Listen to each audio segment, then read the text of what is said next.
தமிழக முதல்வர் கவனத்துக்கு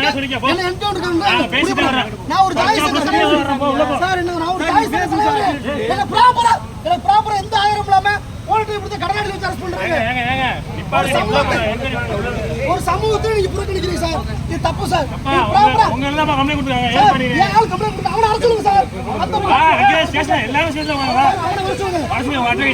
சார்